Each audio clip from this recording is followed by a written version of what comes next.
Bismillahirrahmanirrahim. Assalamualaikum warahmatullahi wabarakatuh. Alhamdulillahi rabbil alamin. Allahumma fasalli wa sallim ala sayyidina wa nabiyyina wa maulana Muhammadin wa ala alihi wa ashabihi wa azwajihi wa dzurriyyatihi wa man tabi'ahum bi ihsanin ila yaumiddin, amma ba'du.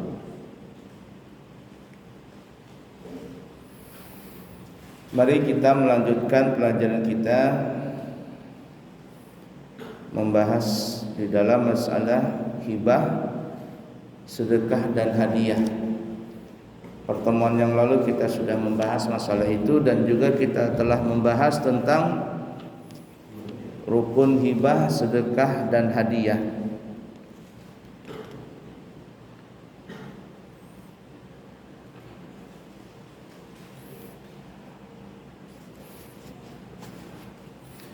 Kemarin ada kita membahas tentang masalah barang yang diberikan sebagai bentuk hadiah atau sedekah atau hibah itu adalah syaratnya barang itu dapat dijual.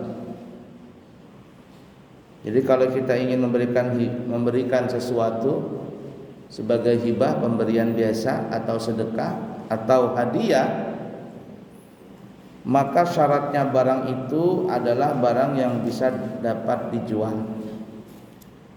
Tetapi ada pengecualian, ada 3 pengecualian.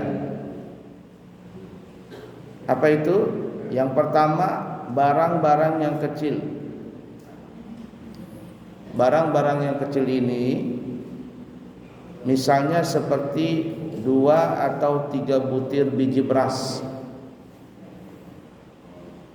Nah, barang ini tidak sah dijual, tetapi sah diberikan.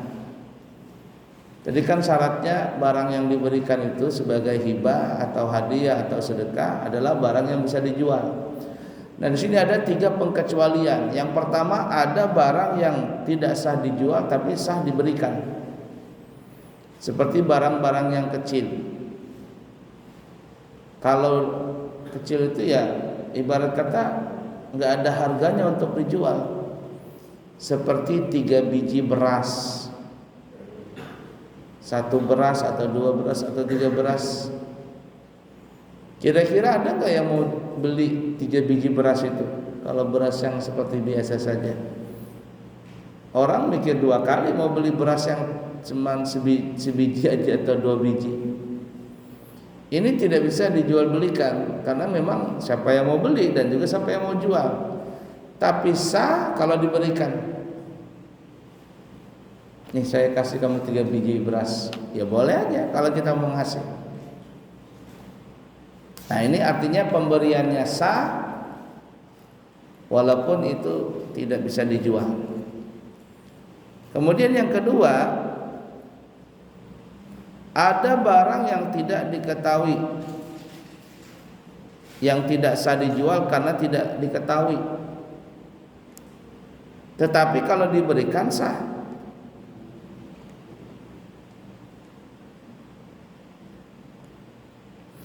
Yang tidak diketahui tapi barangnya kalau dikasihkan sah. Seperti apa umpama? Ikan di dalam kolam. Kolamnya keruh. Bukan lagu ya. Kalau lagu kan, bila ingin melihat ikan di dalam kolam. Itu lagu ya. Nah, kolamnya keruh, tidak kelihatan ikannya. Tidak boleh kita menjual ikan dalam kolam, di dalam kolam yang tidak kelihatan ikannya. Saya jual ikan yang dalam kolam itu umpama. Tidak boleh. Harus ikannya itu diangkat dulu di hadapan penjual, si pembeli dan penjual. Nih ikannya. Mau beli ya sudah. Tapi kalau nggak kelihatan ikannya, pas saya beli ikan dalam kolam itu ya 1 kilo. Oh iya saya jual. Ternyata pas diangkat ikannya itu kecil-kecil umpama. Nanti yang pembeli akan merasa rugi. Tidak boleh seperti itu. Nah, jadi harus diketahui dulu tuh barang. Contohnya ikan tadi, kalau sudah ketahuan ikan tadi di hadapan mata, nah baru boleh dijual beli. Nah, tapi dalam kasus pemberian itu boleh. Ada orang datang ke kita, "Pak, saya boleh nggak minta ikan yang punya Bapak dalam kolam itu?" Kata kita, silakan aja Pak, tapi ambil sendiri aja ya. Jadi kalau mau ngambil, kalau mau minta silakan ambil. Nah, ketika kita memberikan sesuatu yang tidak terlihat tadi, itu boleh. Artinya pemberiannya sah, walaupun di dalam jual beli mungkin tidak sah.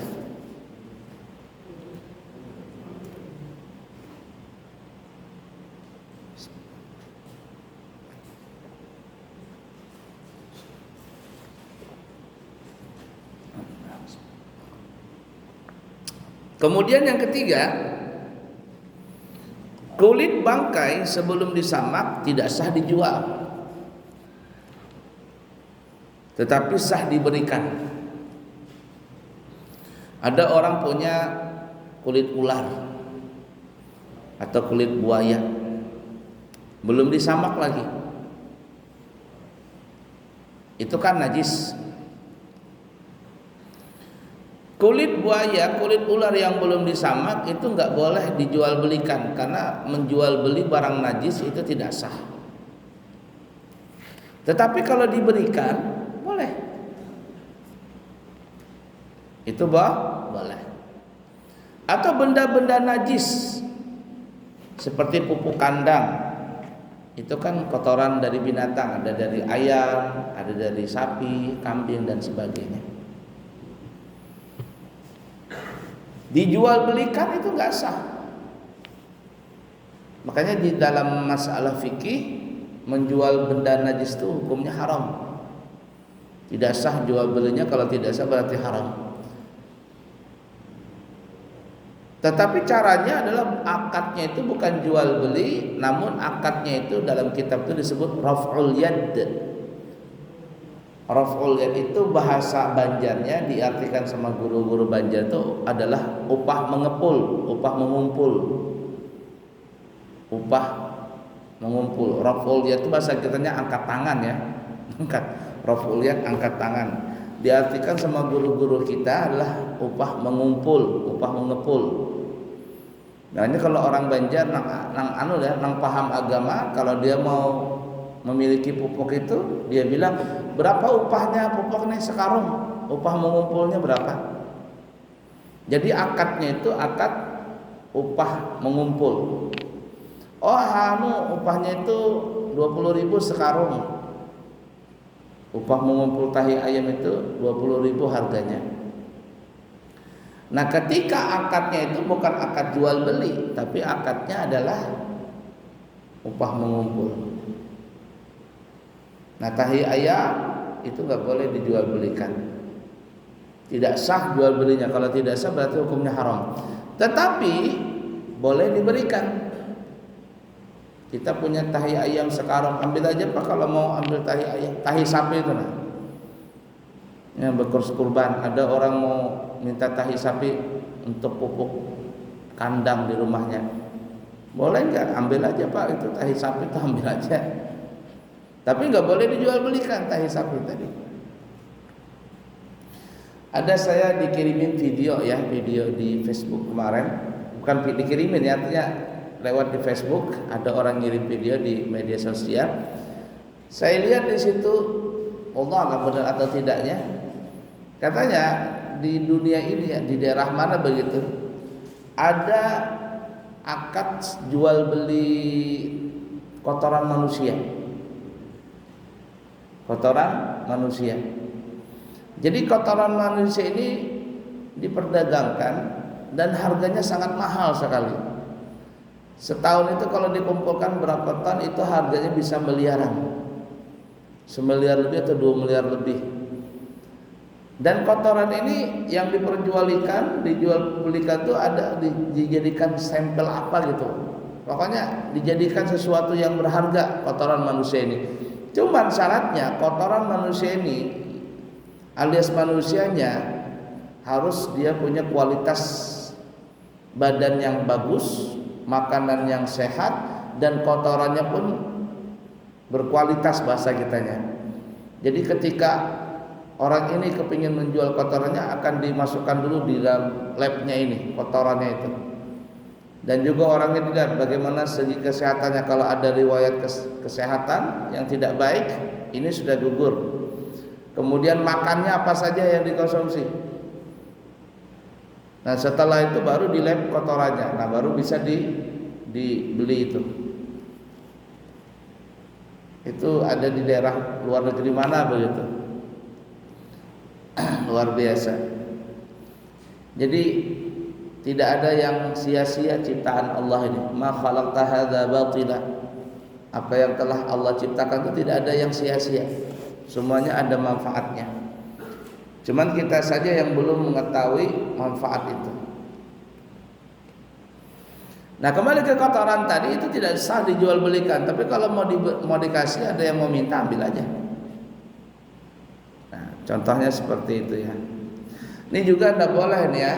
Kita bicara madzhab kita Syafi'i, binatang-binatang yang tidak halal untuk dimakan itu tidak boleh dijual belikan. Seperti umpama kucing. Dalam madzhab Syafi'i kucing tidak bisa dimakan. Kucing, terus apa lagi? Ular, apa lagi? Burung-burung yang tidak bisa dimakan. Itu sebenarnya tidak sah jual belinya. Lalu bagaimana caranya? Ya tadi hadiah. Kan sudah lumrah ya orang jual kucing Angora, hidung pesek. Jadi kucing itu semakin pesek hidungnya semakin mahal. Lain manusia, kalau hidung pesek manusia, waduh murah juga. Jujurannya murah. Tapi kalau kucing semakin pesek semakin tembem dia punya muka itu semakin mahal. La ilaha illallah. Nah itu nggak boleh jual beli kucing, jual beli ular. Maka saya lihat ada tipe ular tuh ada yang sampai harganya 100 jutaan lebih. Ularnya pendek kecil tapi harganya ratusan juta. Burung juga begitu. Ya kalau kita ke mana pasar Jatinegara atau di mana di Jakarta itu, khusus binatang, penjualan binatang, harganya ratusan juta burung tadi. Burung kukatua, burung ini, burung itu. Ya. Itu semuanya tidak boleh dimakan dan tidak boleh dijual belikan.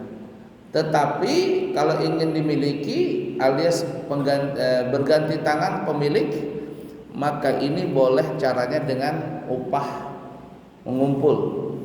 Ya tadi bahasa fikihnya raf'ul yad, orang guru-guru Banjar mengatakan upah mengumpul. Berapa Pak kucingnya ini? Selama dipelihara Bapak, nah saya ganti. Ibarat kata saya miliki ini dengan saya berikan Bapak, selama Bapak memelihara kucing ini saya ganti. Boleh nggak? Nah jadi seperti itu akadnya. Nah kita kembali. Jadi barang-barang yang tidak bisa dijual seperti barang najis itu tidak sah untuk dijual belikan. Tapi kalau dikasih hukumnya boleh. Baik bentuknya hadiah atau sedekah atau hibah saja.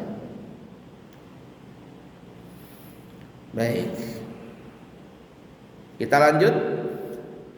Tetapnya pemberian menjadi milik alias berganti kepemilikan. Ya, berganti kepemilikan barang tadi. Bagaimana bisa dijadikan barang itu sebagai milik si A, si milik si B, atau berganti alih menjadi pemilik yang kemarin miliknya si A, kemudian beralih menjadi pemiliknya sekarang adalah B. baik dengan cara hibah, pemberian atau sedekah atau hadiah. Artinya B ini bisa memiliki barang si A tadi, caranya gimana? Nah, kita lihat barang yang diberikan belum menjadi milik orang yang diberi kecuali sesudah diterimanya. Tidak sah semata-mata akad. Jadi kalau cuma akad, tidak ada serah terima, itu belum bisa menjadi hak milik daripada si dari maliknya, dari si daripada yang menerima atau yang menerima, ya, bukan si pemberi. Nah, contoh ringan umpama ada orang berkata, ini saya pernah kejadian ini. Ada orang bilang sama saya, "Guru," katanya, "saya mau berikan guru tanah." Saya mau ngasih tanah, katanya. Kata saya, "Alhamdulillah kalau memang sampean mau ngasih tanah, saya nanti bangunkan pesantren." Ada di daerah mana tuh? Di Pronas itu. Berapa kapling. Saya datang ke rumahnya, sudah ini cerita panjang lebar semuanya. Akhirnya ya sudah, intinya mau dikasih, ya ibarat kata sudah pembicaraan 100%. Coba saya belum lihat tanahnya. Selesai, saya pulang. Kemudian saya tunggu nih orang kemana juga ini, jadi ngasih apa enggak? Orangnya di ring road situ tuh. Sampai akhirnya sekarang nggak pernah lagi kelanjutannya itu. Pada ibarat kata sudah 100% bulat tuh. Tak tunggu, nggak pernah juga ada si kabar. Kata saya, ini orang ini setengah hati aja ngasihnya nih. Padahal di rumahnya itu kemarin bicara sampai berjam-jam dia. Nah, kata saya, sudahlah. Ada lagi orang mau ngasih saya tidak sebutkan namanya. Kalau saya sebutkan mungkin hampir rata-rata Bapak tahu semua. Salah satu orang terkenal di Balikpapan sini. Jadi dia bilang, "Guru, saya mau ngasih 10 hektar," katanya. Di daerah mana? Kilo 30 atau kilo berapa? "Siapa Ji? Nanti kita bangunkan pesantren." Gitu. Ya, akhirnya sampai sekarang nggak ada bicaranya lagi. Padahal disaksikan sama orang banyak sudah. Atau saya kasihkan saja di ini daerah sepinggan situ, ada saya punya tanah 2 hektar katanya. Tapi saya tanya dulu sama anak saya. Sampai sekarang tidak ada ceritanya lagi. Kemarin orangnya naik haji undang saya. Undang saya. Ya sudah, saya tidak ada masalah. Ini orang, dia sudah ibarat kata sudah memberitahukan kepada saya, kemudian disaksikan sama orang banyak. Ya kan ya? Bahkan saya sudah salaman, saya terima Pak Haji. Ibarat kata sudah akad. Nah, di dalam masalah ini itu bisa dibatalkan. Kenapa? Karena belum serah terima, belum ibarat kata hitam di atas putih itu belum ada. Ya, jadi seperti itu. Ada yang lucu lagi. Di depan pesantren saya itu ada orang ngasih tanah. Berapa kapling itu? 4 kapling atau 5 kapling. Lumayan. Mungkin tanahnya 3 kali masjid ini atau 4 kali masjid ini. Waktu itu dia ngasih, belum jadi IKN lagi, belum ada kabar IKN. Akhirnya ya sudah, bapaknya sama mamanya ini bilang, "Saya Guru mau ngasih ke pesantren." Oh iya sudah.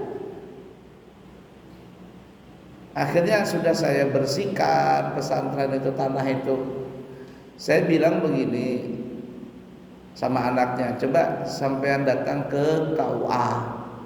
Ini bilang apa tanah ini? Ini mau diwakafkan kah atau apa begitu?" Datang ke KUA. Kemudian nanti bicara di KUA, sampean yang bicara. Nanti kalau ada biaya saya yang bayarin. Sebagai itu akadnya itu apa nanti, serah terimanya itu apa. Saya sudah terjunkan tim nih, terjunkan orang untuk membersihkan lahan itu.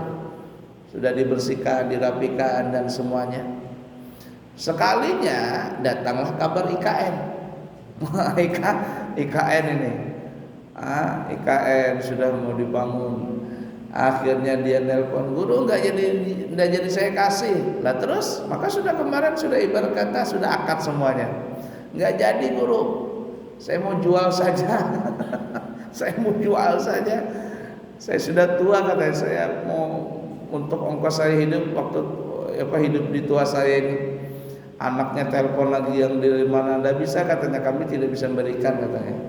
Maka kemarin Abah Ikam sama Ikam sudah deal nih. Enggak katanya, enggak jadi. Saya jadi ngurut dadanya, ya sudah. Kenapa? Karena belum serah terima. Arti serah terima itu walaupun sudah akad kemarin ya sudah saya bersihkan, tapi belum ini nih, MOU-nya belum hitam di atas putih itu belum lagi di KUA. Ya sudah, kata saya bismillah. Tidak apa-apa. Ini tadi yang kita bilang tadi ya, kata ulama, barang yang sudah diberikan belum bisa menjadi milik yang orang yang menerima walaupun sesudah akad, kecuali sesudah serah terima. Artinya ibarat kata sudah hitam di atas putih, sudah apa semuanya. Kalau cuma pembicaraan, walaupun sudah saya berikan, ya saya terima. Tapi belum sudah terima nih. Belum ibarat kata ya belum ada hitam di atas putih lah. Ini bisa dibatalkan seperti itu. Ini kasus yang baru-baru ramai ini ya, antara artis dengan PRT yang di Jakarta. Lihat nggak itu? Lagi ramai, ada kan ya? Saya ngikutin itu. Saya kepingin, bukan kepo, saya kepingin tahu apa sih caranya ini, masalahnya ini, dan itu fikih. Saya berapa kali mencari tahu berita ini apa masalahnya. Ternyata komunikasi aja yang salah. Yang artisnya bilangnya mau nitip saja di tempat masjid itu. Nah, orang yang ngantar ini bilangnya yang punya sapi artisnya mau motong sapi di situ. Sudah serah terima ya. Sudah serah terima, karena yang perwakilan ini bilangnya dari bosnya ini apa ya? Mau kurban di sini. Kurban, mana sapinya gede 1 ton lebih. Ya, orang sudah pada senang ngelihat begitu. Baru 15 menit tahu diturunkan dari truk yang gede begitu, susah nurunkannya. Tiba-tiba diambil lagi. Siapa yang enggak kecewa?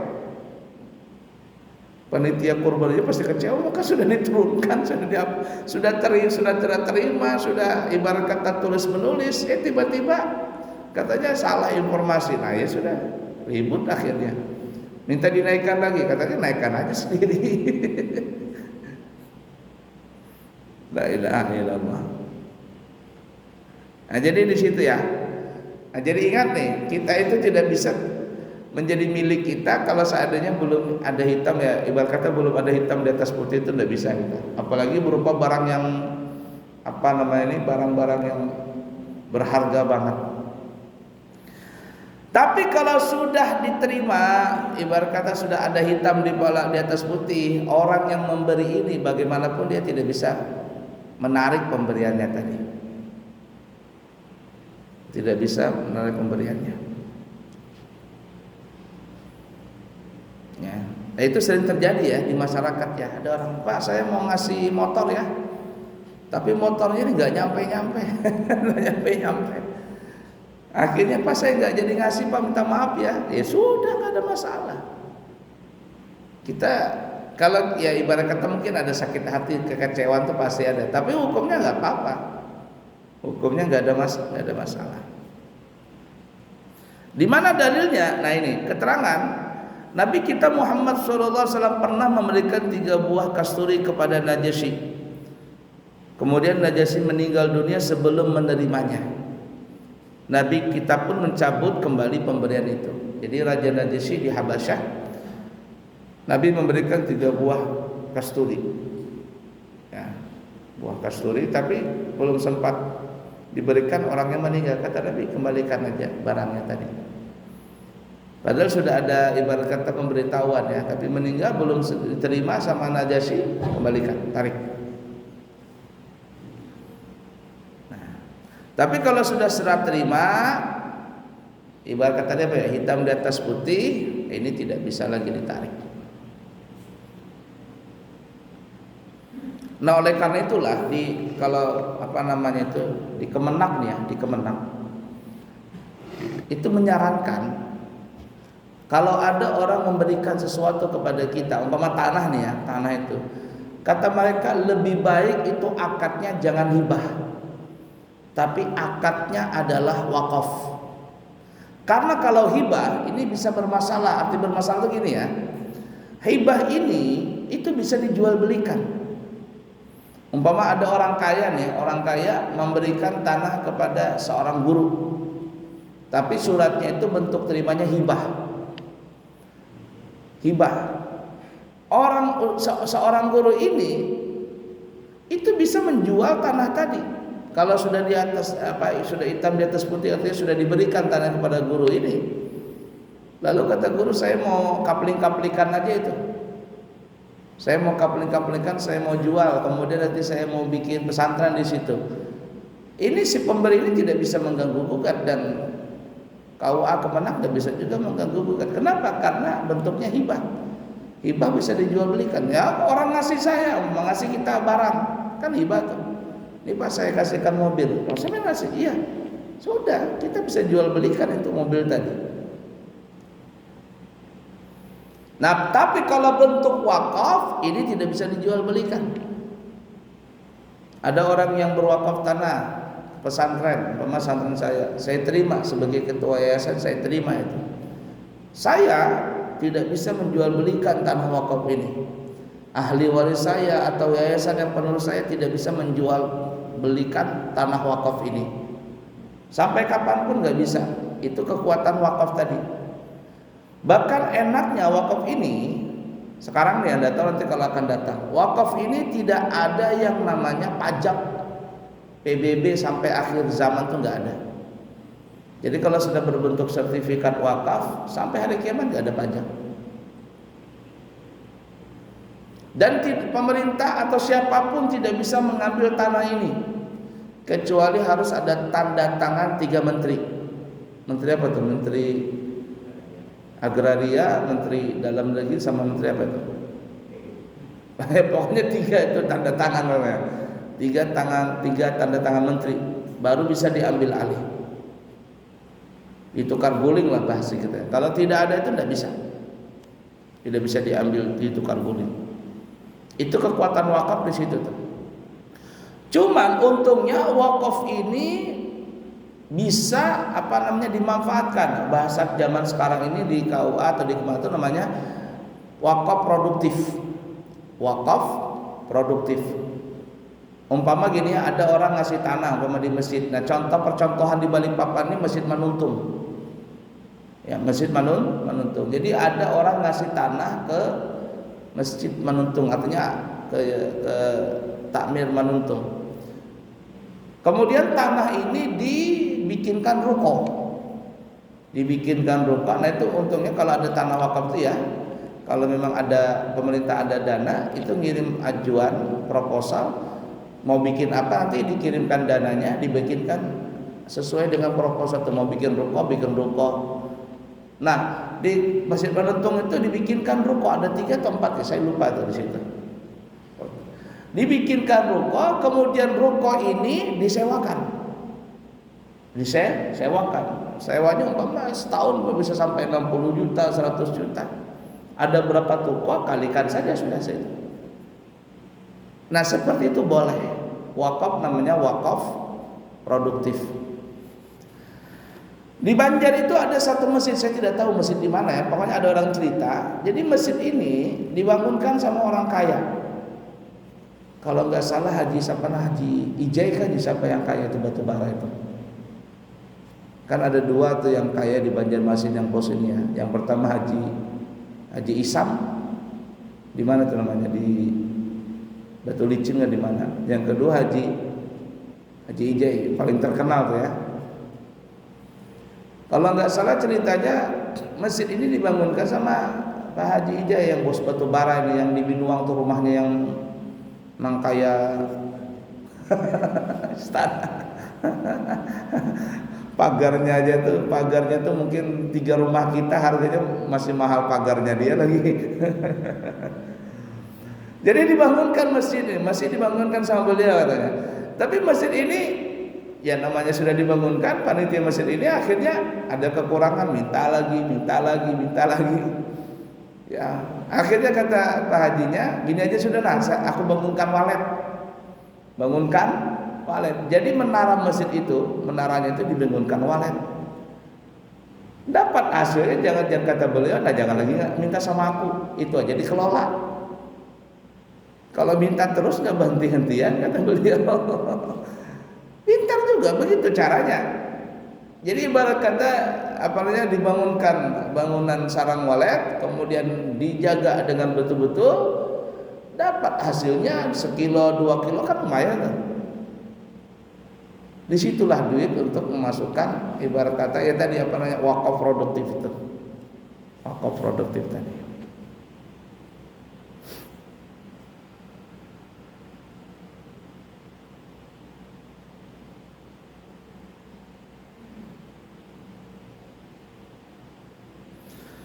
Baik.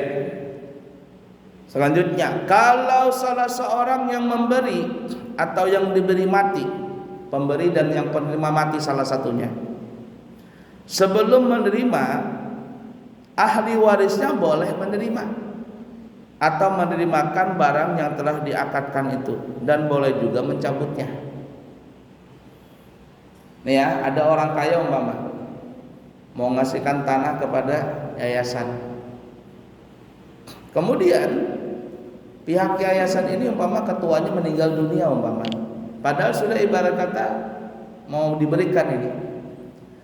Nah yang memberi ini dia tidak mau mencabut, padahal kalau mencabut kan boleh saja karena belum serah terima. Saya kepingin melanjutkan katanya pemberian ini sebagai bentuk penghormatan saya kepada ketua yayasan itu, karena dia guru saya, karena dia teman saya atau apalah. Maka ahli waris atau pengurus yang lain boleh menerimakan ini. Kami terima Pak, ya sudah. Jadi. Atau yang memberi meninggal dunia, sebelum sempat dia memberikan, tapi sudah ibarat kata ada kata-kata. Apalagi sudah bilang nanti kalau bapak meninggal ya ini Abah sudah ada pesan tuh, nanti berikan sama si fulan. Belum sempat diberikan, meninggal bapaknya, ahli warisnya boleh menyambung pembicaraan itu. Sebagai ahli waris, Pak ini kami berikan kepada bapak, kemarin bapak saya kan mau berikan, akhirnya meninggal dunia. Maka yang ahli waris yang pemberi ini boleh melanjutkan niat si bapak tadi. Tapi kalau ahli waris yang nggak mau, bapak saya kemarin mau ngasih katanya, itu Pak Haji kemarin mau ngasih tanah loh nak kepada pesantren ini, tapi keburu meninggal. Kata ahli waris, nggak mau Pak, kami Pak nggak jadi Pak. Kan sering terjadi gitu kan ya, ahli warisnya nggak mau Pak katanya.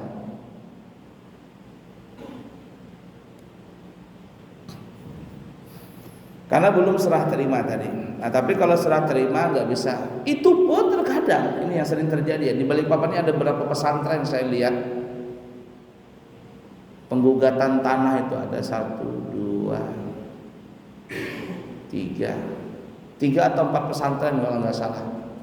Makanya saya nggak berani pas bangun pesantren itu saya bilang pesantren ini saya beli tanahnya. Walaupun atas nama saya, itu kan sumbangan dari orang, ada juga duit saya pribadi.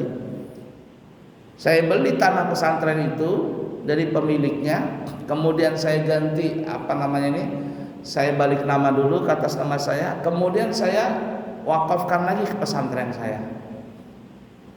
Jadi ibarat kata bukan hibah, bukan juga wakaf, tapi akadnya jual beli. Nah setelah saya beli, lalu saya balik nama ke atas nama saya pribadi supaya kuat, lalu saya wakafkan lagi, saya wakafkan ke pesantren lagi, artinya aman sudah, kuat banget itu. Yang repotnya adalah yang memberi tanah beda, si A umpama, yang menerima si B, yang punya yayasan C, yang punya murid D umpama. Jadi kayak gabungan begitu, berkelompok. Lalu A, B, C dan D ini membuat yayasan. Jadi yang punya tanah A, yang kiainya B umpama yang menerima.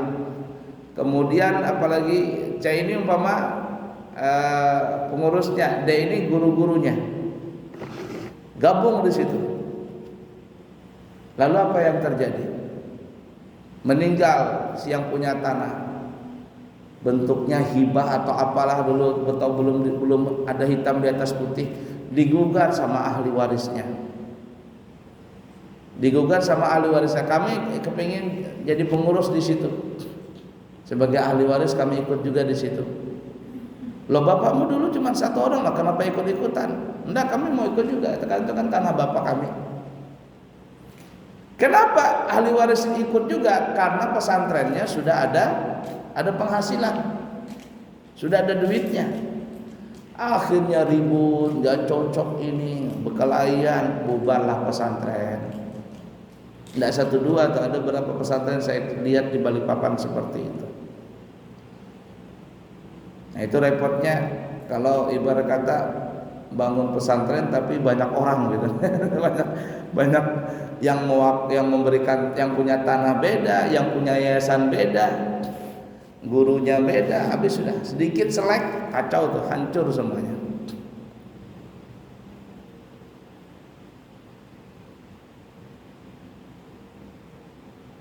Nah, itu permasalahan ya.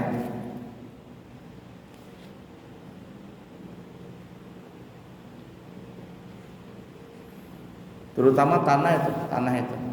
Makanya saya bilang kalau ada teman-teman yang mau bikin pesantren, saya bilang yang kau utamakan pertama kali adalah tanah dulu. Tanah itu harus betul-betul diamankan. Arti diamankan itu surat-suratnya jelas. Ya, kemudian wakaf atau apa ini ya. Kalau kamu punya tanah sendiri, kamu itu harus ibarat kata bikin yayasan, kemudian tanah itu kamu berikan ke yayasan, diwakafkan ke yayasan. Kalau kau tidak wakafkan tanah itu, kau meninggal, selesai nanti anakmu ribut. Apalagi punya bini 2, 3, oh sudah berebutan dah. Punya berebutan sampai nanti ahli warisnya ini yang meneruskan pesantren ini, istri pertama atau istri kedua, ribut nanti. Tapi kalau sudah diwakafkan, selesai sudah. Diwakafkan, selesai. Ada kiai itu punya istri 2 atau 3. Di pesantren dikelola, kata kiainya istri pertama ngelola santri putri, istri kedua ngelola santri putra. Ya, jadi nggak ribut sudah. Ala kulli hal. Dan itu sering terjadi, kasus-kasus seperti itu sering terjadi. Udah dipaham kira-kira ya. Ya intinya kesimpulannya adalah kalau ada orang atau kita memberikan sesuatu kepada orang lain atau kepada yayasan dan sebagainya, kalau belum serah terima alias hitam di atas putih, ini pemberian ini boleh dibatalkan. Kalau ada orang memberikan kepada kita belum kita terima, itu ibarat kata dia tarik lagi. Ya walaupun kecewa, kita ibarat kata nggak ada hak di situ. Tapi kalau kita sudah terima, ada hitam di atas putih, serah terima dan sebagainya, kita boleh menolak itu dan kita bilang ini Bapak sudah menerima apa, sudah terima kepada kami buktinya ini, maka Bapak tidak boleh ngambil lagi. Nah, tidak boleh mengambil lagi seperti itu. Udah dipaham kira-kira ya? Ala kuliah. Ya sama kayak jual beli gitu ya. Kalau belum deal, belum ibarat kata semuanya, ya bisa dibatalkan begitu. Apalagi sekarang walaupun cuma DP, umpama DP bisa dikembalikan, lah udah hilang katanya. DP 1 juta kalau seandainya Bapak nggak jadi, enggak apa-apa katanya. Dikembalikan duitnya, nggak hilang. Ya ala kuliah. Baik, cukup sekian dulu, nanti kita sambung lagi masih dalam masalah pemberian, bagaimana kalau kita memberikan sesuatu kepada anak kita, ya, atau memberikan sesuatu kepada istri nanti. Nah ini juga sering masalah nih ya, memberikan kepada istri gimana, memberikan kepada anak gimana. Insya Allah nanti kita akan bahas di kesempatan yang akan datang. Allah yarham Kiai Abdurrahman Hasan ya, meninggal dunia kayak di pengasuh Asyifa, katanya jam 5:30 sore kemarin meninggal. Entah jam berapa dikuburkan hari ini, belum ada konfirmasi lagi. Beliau orang baik ya, beliau orang baik. Saya kenal dengan beliau sangat lama juga, mulai saya kecil dulu ya. Beliau dulu orang Gunung Sari itu, kayak ya, Gunung Sari, kemudian bangun pesantren Asyifa dan seterusnya. Ya ala kulli hal, mudah-mudahan Allah ampuni dosa beliau dan Allah terima amal ibadahnya.